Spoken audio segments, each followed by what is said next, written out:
Senator Hall, you prepared to take up this item? Secretary, please read. Senate Resolution 14 by Senator Hall relative to the 50th anniversary of Bloody Sunday and the Selma voting rights movement. Senator Hall. Thank you, Mr. President. As Vice Chair of the California Legislative Body Caucus, I rise to present SR 14, which commemorates the 50th anniversary of the March from Selma to Montgomery, Alabama, or what is known as, to most, Bloody Sunday. On March 7th, 1965, nonviolent protesters arrived at the Edmund Pettus Bridge in Selma, Alabama. They showed up to march. They showed up to be counted. They had come to demand voting rights that had been denied to millions of African Americans and other minorities through the South and across America. As the nonviolent protesters crossed the bridge, they were confronted by Alabama State Troopers who brutally attacked and beat them, some even to death. Americans across the country witnessed this massacre as news stations broadcast this vicious brutality live on television.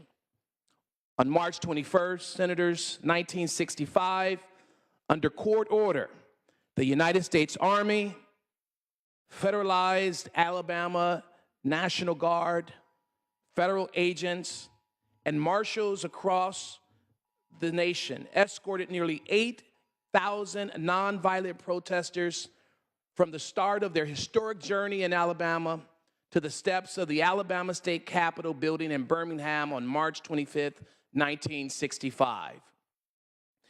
The extraordinary sacrifices these protesters endured brought national attention to the struggle for African American voting rights and served as a catalyst for Congress to pass the Voting Rights Act of 1965, which President Johnson signed into law on August 6, 1965.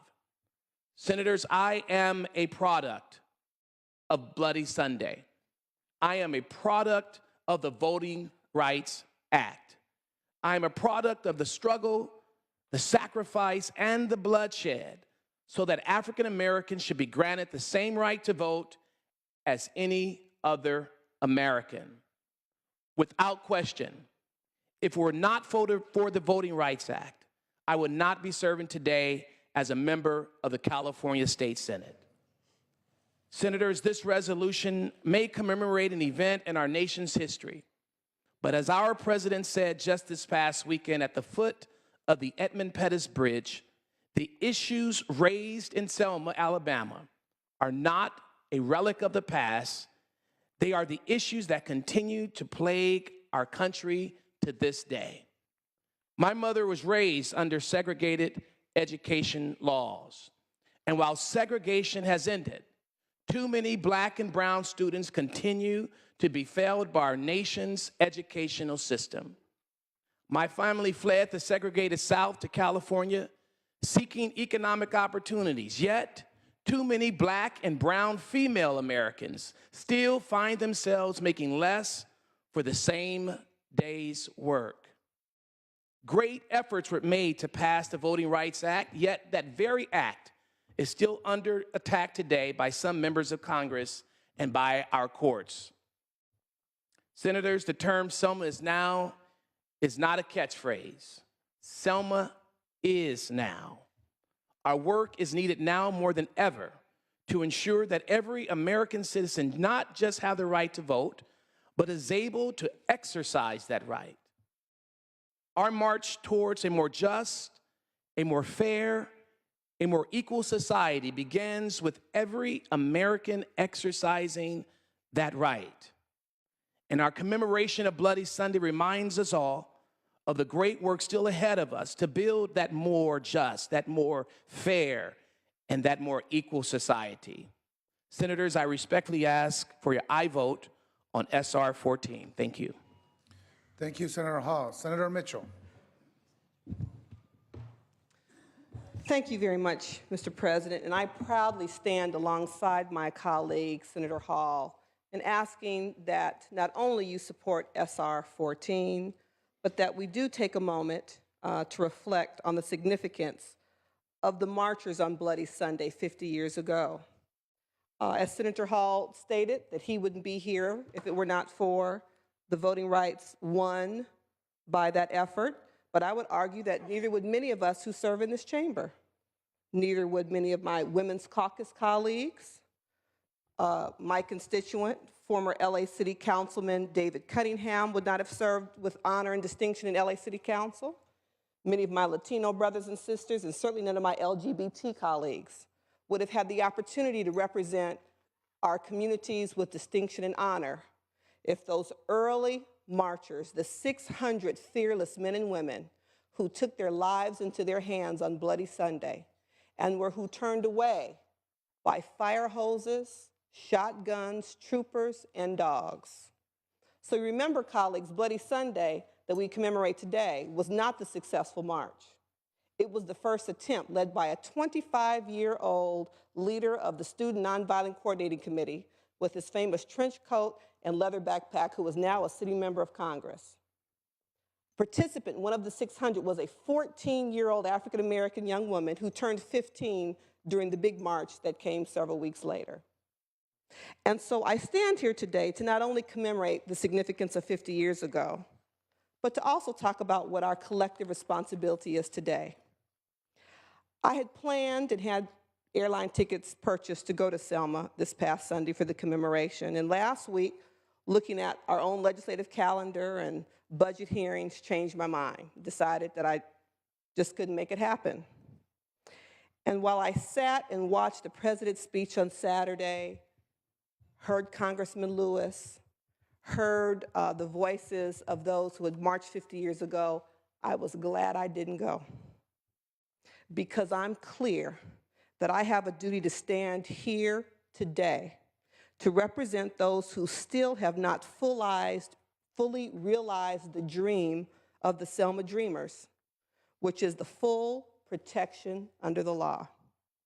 As the president stated Saturday, with effort, we can roll back poverty and create equal opportunity.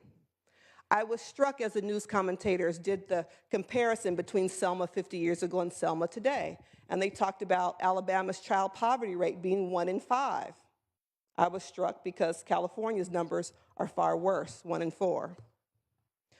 So in honor of those 600, in honor of the thousands that were successful, the following Tuesday, the march led by Dr. King, the following 2 Sundays later, the successful march that we all have seen in our history books, in honor of the Voting Rights Act that helped elect many of us here, I'm going to continue to stand, and I hope you will as well, in defense of and in stark contrast to those who suggest that poor people, communities of color, are less than or less worthy of all that this great state has to offer. We were reminded by the president Saturday of the people that loved this country so much that they gave their very lives. The Episcopal minister, the young white mother of 5, they all loved it so much and were true patriots that they were willing to give their very lives to protect her integrity, and they did. How many of us could say the same today? I'm clear and was reminded by Saturday's events and Sunday's march that I am a descendant of those who gave their lives. I am a descendant of those who built the White House and built the economy upon which the South was built. And I'm clear about the power that that evokes in me. As Congressman Lewis said on Saturday, we respect the past, but we aren't stuck in it. We build upon it towards a powerful future. That's what SR 14 should remind us all today, and I ask that you support Senator Hall by supporting the resolution. Thank you. Any other debate or discussion on this item? Senator Pan.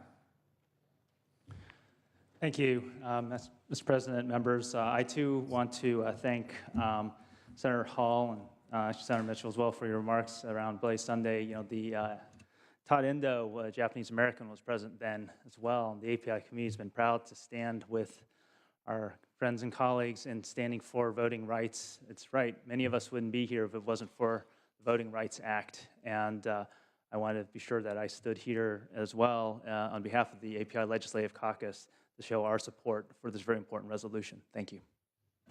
Senator Fuller.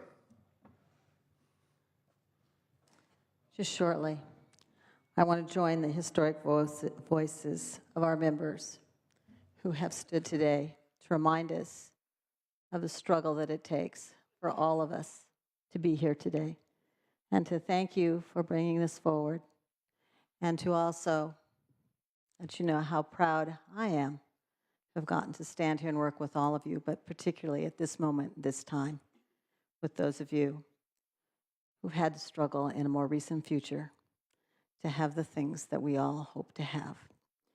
And the last part I'd just like to say is that I was lucky enough to get a personal report from some of the congressmen who went there, and they said that though they've been to Selma many times for other events and other commemorations, the spirit that was there was phenomenal. It was moving and it was touching. And this was our Congressman Kevin McCarthy who visited today. And it was really nice for me to get to hear in his own words. He went back over all the milestones and each person.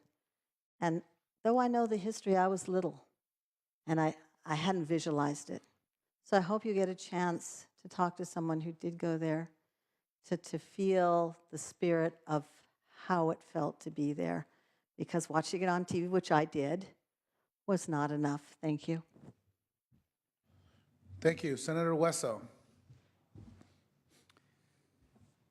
Thank you, Mr. President. As Vice Chair of the Latino Caucus, it is my honor to rise today in strong support of Senate Resolution 14. You know, if we look at the founding of our country, originally only landowners could vote.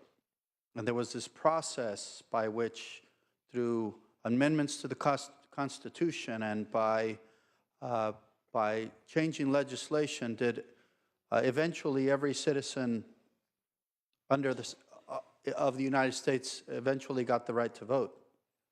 That's why this event in particular is so important, because even under a climate where African Americans were allowed to vote, there was, under a law where they were allowed to vote, there was a climate in which they were not encouraged to, and they were discouraged from, in a situation where people actually lost their lives because they cast a vote.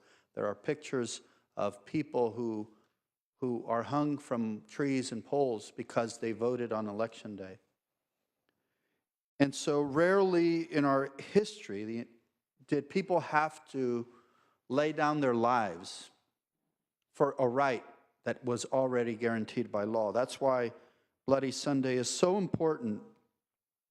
And the March on Selma was so important as an event, and what it contributed to our society was a benefit that was not only enjoyed by African Americans. Latinos have also benefited from that march on that legendary day.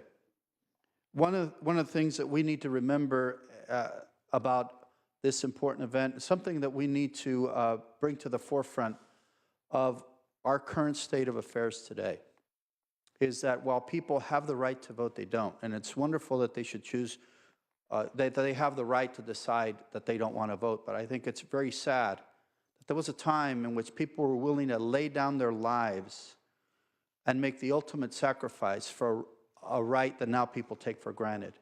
When we see people not participating in the polls, I think it's a failure of all of us combined in our community, in our inability to educate people properly as to the importance of voting and why it's important to vote to kind of lead to the kind of society that we want.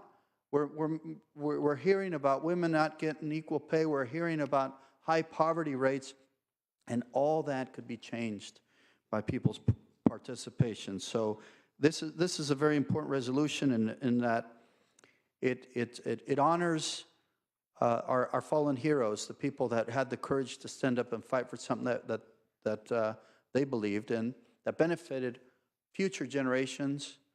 And it also calls attention to that situation. It also reminds us that there's a current battle going on suppressing voters now.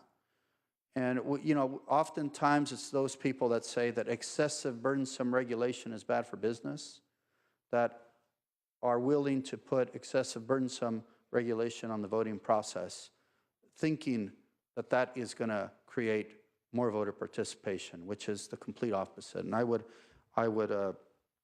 argue that any time you get in a bureaucracy involved, it's not necessarily good for getting people out to the polls and getting them to participate. And I hope that in our conversation nationwide, we call attention to the fact that it's very important to educate our voters. It's very important to urge them to vote. It's very important to find ways to bring them to the polls in a ways of preserving a successful democracy in the world. And hopefully we could be a beacon for the rest of the world to follow. Thank you, Senator Wesso. Any additional debate or discussion on this item? Seeing and hearing none, Senator Hall, would you like to close? I want to thank my colleagues for their testimony and for their support. I respectfully ask for an aye vote. Secretary, please call the roll. Allen. Aye. Anderson. Aye. Bates. Aye. Bell. Aye. Berryhill. Aye. Block. Aye. Canella. Aye. De Leon. Fuller. Aye. Gaines. Aye. Galgiani. Aye. Hall. Aye. Hancock. Aye. Hernandez. Aye. Hertzberg. Aye. Hill. Aye. Wesso. Aye. Huff. Aye. Jackson. Aye. Lada. Aye. Leno. Aye. Leyva. Aye. Liu. Aye. McGuire. Aye. Mendoza. Aye. Mitchell. Aye. Monning. Aye. Morrell. Aye. Wynn. Aye. Nilsson. Aye. Pan. Aye. Pavley. Roth. Aye. Stone. Aye. Vidak. Aye. Wykowski. Aye. Wolk. Wolk, aye. Call the absent members. De Leon. Aye. Ayes 36, no zero. Resolution is adopted. Members, that concludes the third reading file. We're going to return back to motions and resolutions. Is there any adjourned memories at this time? Senator Mendoza? Thank you, Mr. President. Members, I rise to adjourn in memory of Lawrence Larry Robert Scanlon, Jr. Sadly, he lost his life on February 27th from injuries sustained in a car accident. Larry retired in 2012 as the political director of American Federation of State, County, and Municipal Employees, AFSCME International Union. Larry started his career in the union movement in 1974 as a field rep for the 300,000 member New York Civil Service Employees Association, AFSCME Local 1000. He held a series of positions within the union, culminating in his appointment as executive director in 1992. In 1995, Larry was appointed to direct AFSCME's political department. His work was dedicated to improving the financial condition of middle-class Americans, as he was devoted to AFSCME and the entire labor movement. Larry's passing has had an immeasurable impact on AFSCME staff, members of the labor movement, and the lives of countless American workers, and our thoughts and our prayers are with his family, and I respectfully ask that we adjourn in his memory. Thank you, members. Thank you, Senator Mendoza. Please bring the name forward so they can be properly recognized. Senator Liu. Thank you, Mr. President. This Saturday, family and friends mourn the loss of an honored life of a world-renowned Pasadena artist, Mr. Raul Ruben Rodriguez. Mr. Rodriguez was best known for designing more than 500 Rose Parade floats over his 56-year career. He designed his first float when he was 15 years old, a snow scene for the city of Whittier. and his final one last year in 2014. Rodriguez is known for riding one of his floats in the parade each year with his macaw, Sebastian. His floats won him more awards than any other designer in the history of the Rose Parade. His parents encouraged his artistic talents. He told the LA Times in 1992, "My mother wouldn't let me erase the drawings I did on the dining room wall." Rodriguez won a scholarship to the Art Center College of Design in Pasadena, graduated from Cerritos College and the Cal State University Long Beach. He was born in Los Angeles. He died on February 18th at his home in Pasadena at the age of 71. He's survived by his spouse, Robert Cash, and two sisters, Irene Rodriguez Morgan and Teresa Arzola. I ask that we join in his memory. Thank you, Senator Liu. Please send the Rodriguez family our deepest condolences. Senator Nielsen. Mr. President, ladies and gentlemen of the Senate, I would ask that we as well adjourn in honor of Buzz Forward. He and his wife, Doris, were certainly the epitome of the power couple. Doris being more of the upfront person and Buzz being more the quiet behind the scenes. He went to USC and he was a proud USC graduate. He always was a crimson and gold guy everywhere he went. He was a member of Theta Chi, the Trojan Knights, a famous spirit group, and he remained a fan of the Trojans his entire life. He was self-employed as a developer and businessman and had a very successful career. His wife, Doris, worked for many governors, well, two at least that I know, Dick Mason and Wilson. Was one of the top people active in that administration. Buzz also went to Washington, D.C. He served under President Eisenhower in the Federal Housing Administration, doing his time in public service, and then he went on back to his business enterprises over the years, and Doris was more the insider politically. But everywhere Doris went, Buzz was there to support her. Again, a true power couple. He was loyal to his family. He was loyal to his country. He was loyal to his party. And he, as a man, was well loved by Doris, by his children, Marcia Ward, Peggy Lagomarsini, Todd Forward, 5 grandchildren, and 1 great-grandchild, and also his sister, Jean Baker of Camarillo. I ask that we adjourn in the honor of a wonderful man, a wonderful husband and father and grandfather, Buzz Forward. Thank you, Senator Nielsen. Please send his family our most sincere condolences and bring his name forward to the desk. Members, any additional adjournment memories? Seeing none, if there's no other business, Senator De Leon, the desk is clear. Thank you very much, Mr. President. Colleagues, we will convene Thursday at 9 a.m. That's it right there. Thank you. The Senate will be adjourned. We will reconvene Thursday at 9 a.m., members.